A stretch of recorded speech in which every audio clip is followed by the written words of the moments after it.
Good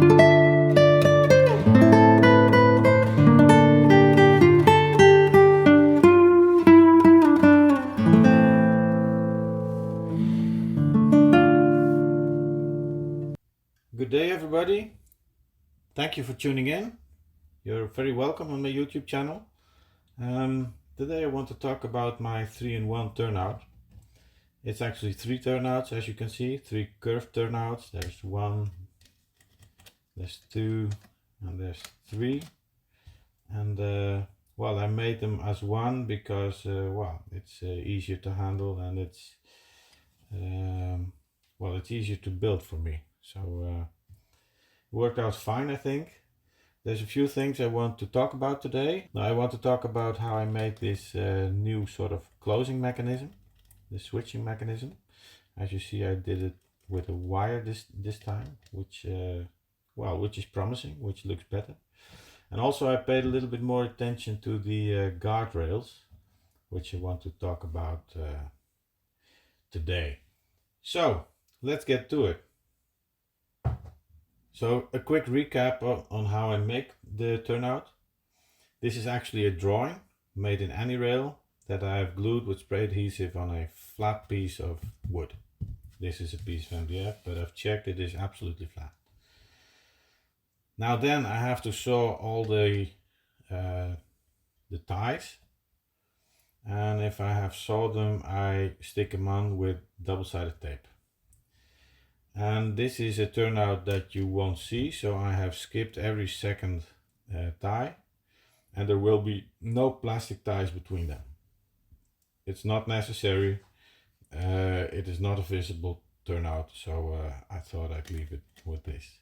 The reason that I did so many ties anyway, because I could have left out more maybe, is that I want it to be stiff. I don't want it to bend back in any sort of way. So I want it to be stiff, and so it stays in shape.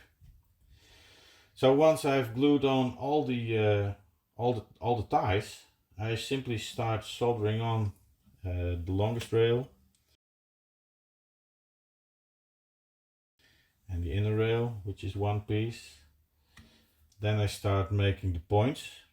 And the points are, well, I file them off. I use the Dremel for that, and when I'm satisfied, then I file them off with a file, which gives more of a flatter surface than the Dremel does. So it's always good to finish them off with a file. So this is one piece of rail again, and this is one piece of rail again. Now here's another point. So I just I file them off, hold them together with this one, and simply solder them. And solder them in place. So that gives you a basic idea. And then I bend this once. I file them off here, of course. You can see that, and I solder them on as well. So let's zoom in on this a little bit. You see that the wheel comes from this way, moves over the point, and since it is quite wide actually, it already starts leaning on this rail. So there's a gap between the point and the moving rail, but it doesn't fall down because it already catches the outgoing rail. Do you see that? And that is why this has to be a rail, because it is driven on. The train does ride on it. This rail, the guardrail, does not have to be a rail because the train doesn't ride on it. It only prevents it from shooting in this direction and going this way, and then you would get a derailment. So it prevents that, but it is lots of times it is a L-shaped profile. You see some that are where they use rails, but it doesn't need to be. Also, what I try to do, but this is aesthetically, is that this guardrail is as long as, well, you see that it bends back here a little bit, so I mirror that. and it bends back here as well, so I mirror that. So this is aesthetically, it looks nicer if this is a sort of mirror of this, and it also functionally works very well. Now then, the closing mechanism, let's get into that as well. As you see, previously I did it like this with a piece of copper strip that I attached the moving rails, the closing rails on. But there's always some movement in it, because as the rail closes, it rotates. It makes a sort of rotating movement.